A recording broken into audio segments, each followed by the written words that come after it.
요한복음 20장 19절입니다. 우리 다 같이 한 목소리 읽겠습니다. 시작! 이날 곧 안식 후 첫날 저녁 때에 제자들이 유대인들을 두려워하여 모인 곳에 문들을 닫았더니 예수께서 오사 가운데에 서서 이르시되 너희에게 평강이 있을지어다.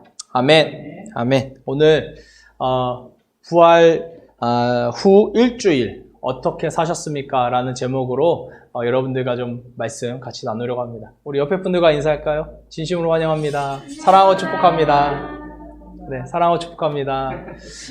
제가요, 예전에 어떤 분이 이런 말씀을 하시더라고요. 이 사랑하고 축복한다는 이 말은 친한 사람들끼리 해야지, 이 처음 보고 어색한 사람들끼리 하면은 이건 의미가 없다, 이렇게 말씀을 하시더라고요. 근데 저는 그렇게 생각을 하지 않습니다. 왜냐하면 이 사랑하고 축복한다는 이 말은 하나님께서 저와 여러분들을 통해서 하시고 싶은 사랑의 메시지라고 생각을 해요.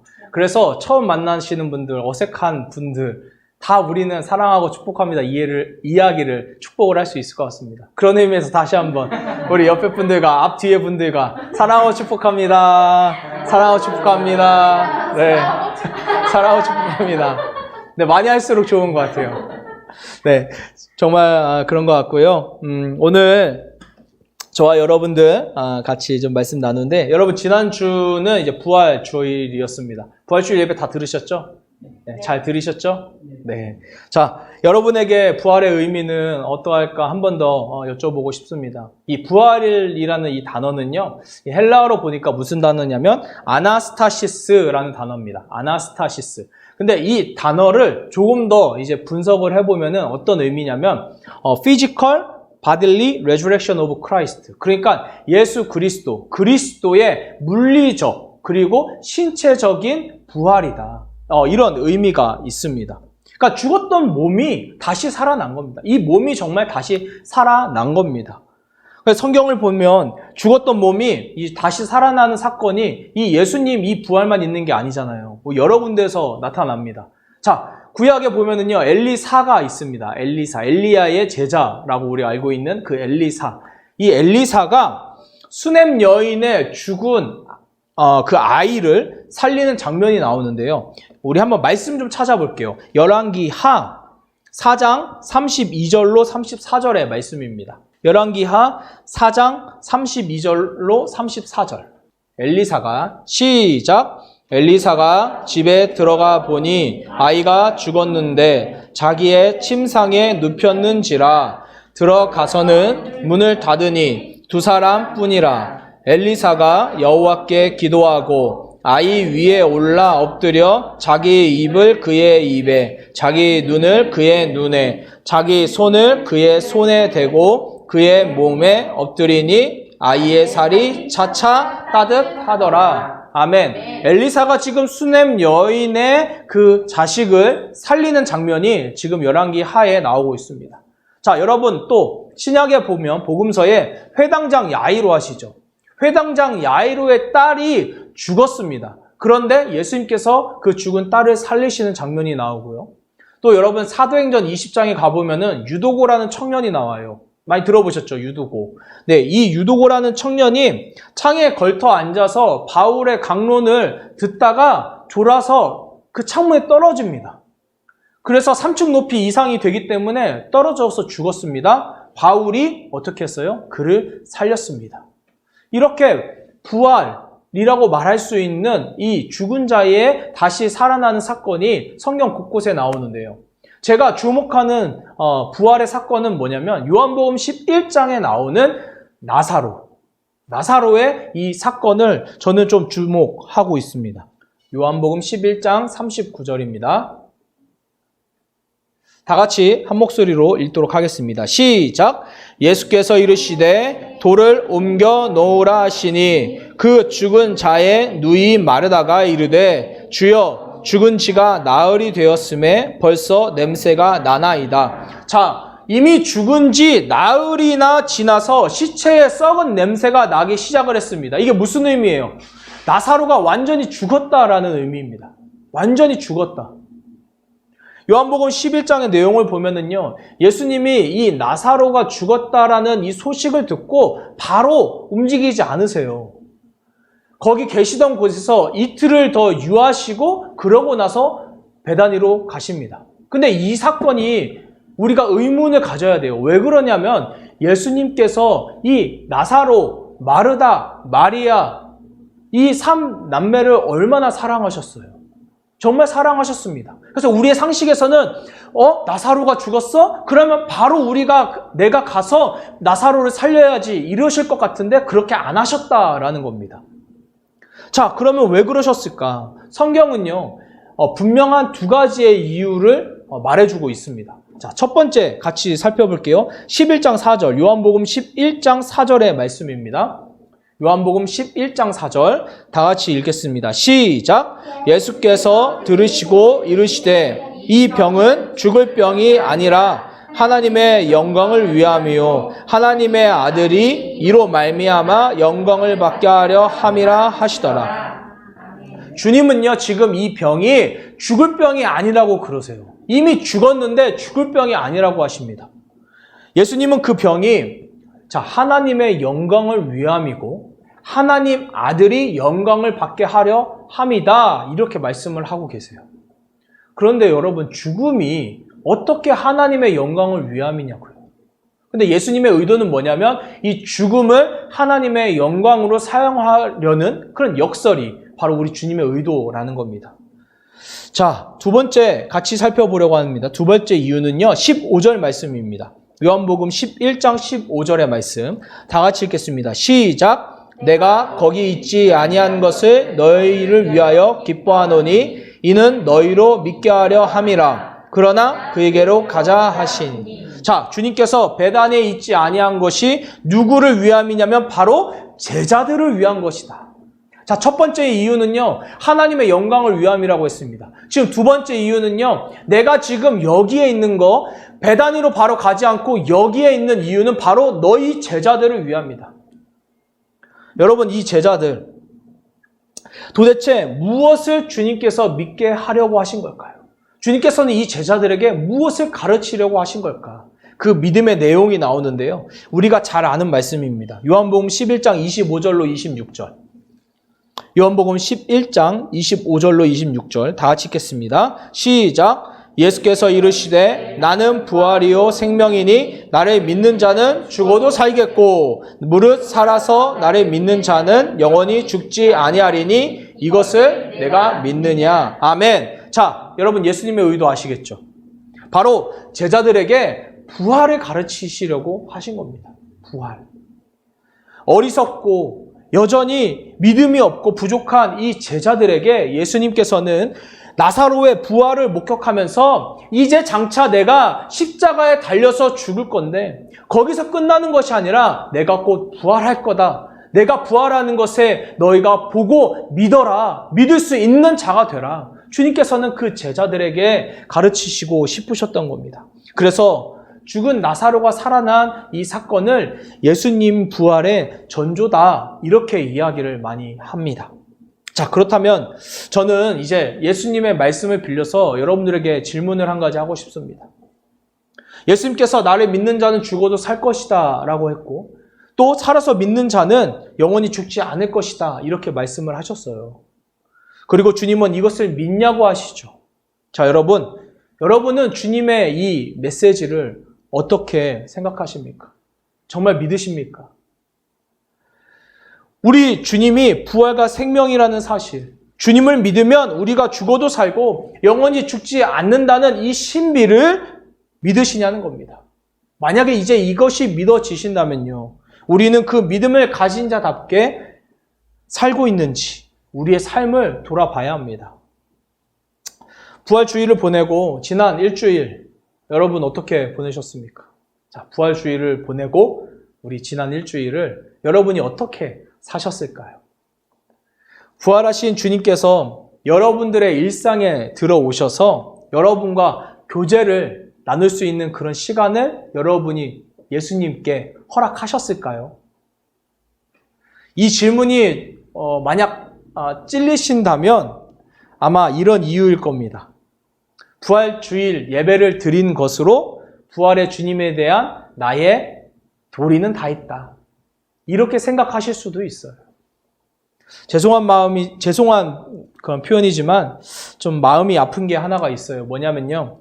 우리가 사순절을 보내고 종려주일을 보내고 고난주일을 보내고 성금요 예배를 드리고 부활 주일을 맞이합니다.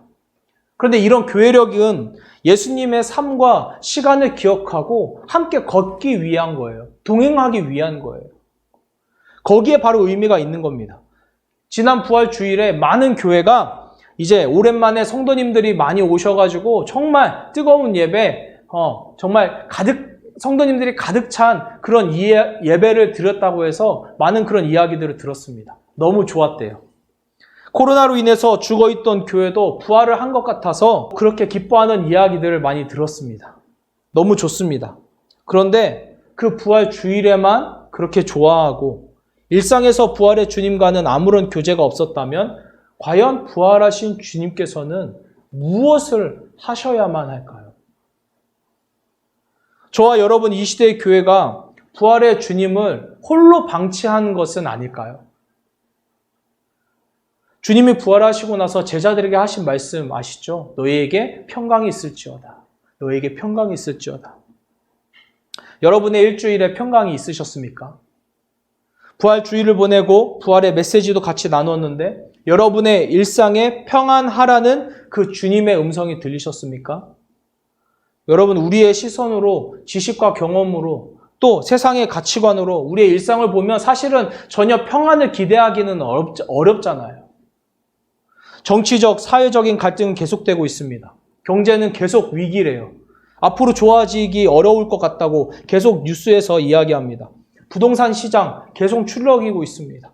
그래서 서민들은 어디로 이사를 가야 되는지 계속 고민하고 있습니다.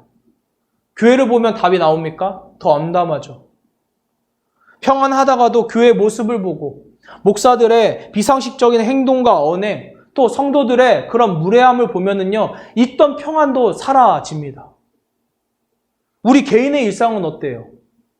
다람쥐 쳇바퀴 돌듯 그렇게 매일 반복되는 일상에 매몰돼가지고 지금 내가 어디를 향해 가고 있는지도 모르는 그런 삶을 살고 있지는 않냐는 겁니다. 공부는 하는데, 직장에서 일은 하는데 갈수록 미래가 어둡고 암담해 보이는 것은 아마 저와 여러분뿐만은 아닐 겁니다. 그런데 어떻게 평안하라는 겁니까? 그 부활의 주님이 오셔서 평안하라고 하시는 그 말씀이 우리 가운데 어떻게 들리겠냐고요.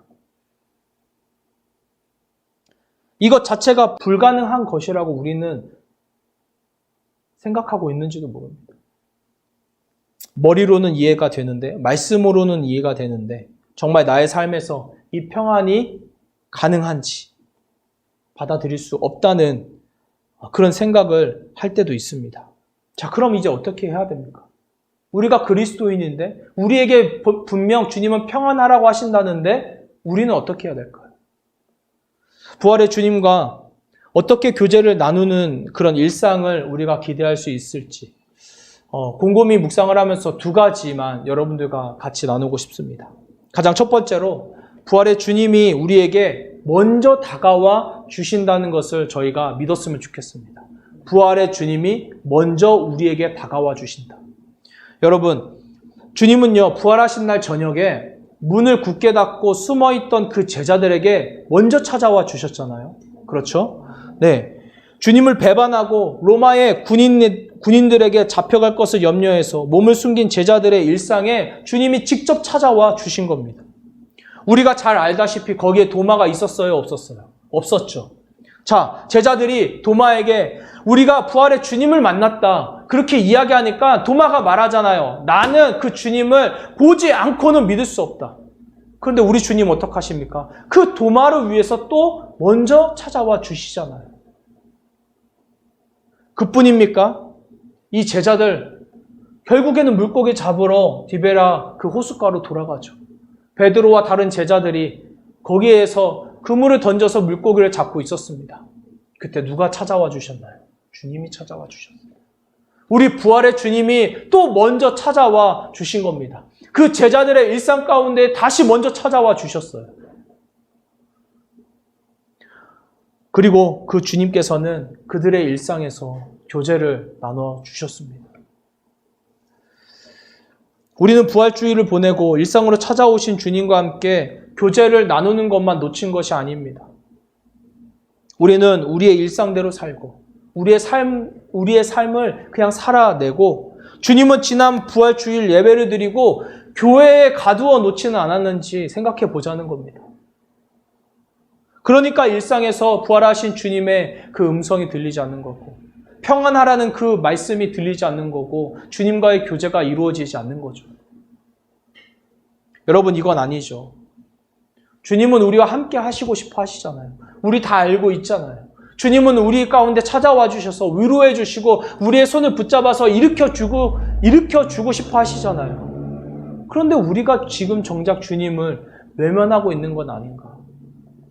주님이 저와 여러분들의 일상에 먼저 찾아와 주셨다는 것, 그거 꼭 기억해 주셨으면 좋겠습니다. 두 번째로, 우리가 부활의 증인이 되어야 됩니다. 우리가 주님과 그 일상에서 교제를 갖기 위해서는요, 우리가 부활의 증인이 되어야 됩니다. 증인이라는 것이 뭐예요? 바로 그 사건을 목격한 자잖아요. 증인은 그 사건을 목격한 자잖아요. 저와 여러분은요, 부활을 목격했습니다. 자, 시공간으로는 불가능한 이 사건을 우리는 믿음의 눈으로 목격을 했습니다. 아멘이시죠? 아멘. 제가 존경하는 김혜곤 교수님이라는 분이 계세요.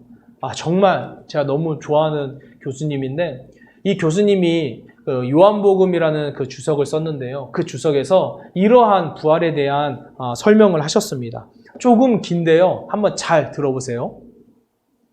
부활은 죽음이 잔혹하게 공격하는 세상에 부대끼며 사는 사람들이 붙드는 미래이다. 생명을 위협하는 죽음의 권세들 한복판에서 부활 신앙은 위력을 드러낸다. 죽음의 징후가 질병이다. 질병은 생의 의지를 부서뜨리고 우리를 무덤으로 디밀어가는 완강한 세력이다. 병의 가장 큰 파괴력은 우리 존재를 위축시키고 살 소망을 꺾어 놓는 것이다. 오늘날 우리가 경험하는 가장 치명적인 병은 바이러스나 박테리아에 의한 병이 아니라 타자와의 관계 파국과 결격에서 온다. 자, 여러분, 부활의 증인이 살아가야 되는 일상이 무엇입니까? 바로 죽음의 권세가 위세를 떨치고 있는 이 한복판에서 두려워 떨고 있는 이들이 붙잡을 수 있는 한 가닥 희망이 되어야 된다는 겁니다. 우리의 일상을 보면서 세상의 사람들이 무언가 다름을 발견하고 우리에게 다가올 수 있도록 해야 된다는 겁니다. 부활이 무엇인지도 모르고 믿지 못하는 이들의 삶과는 다른 그런 부활의 증인으로서의 삶을 살아야 한다는 거죠.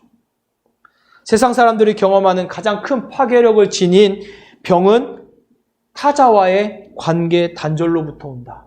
저는 김혜곤 교수님의 이 말에 전적으로 동의합니다. 우리 코로나를 겪으면서 다 이미 경험해 본 겁니다.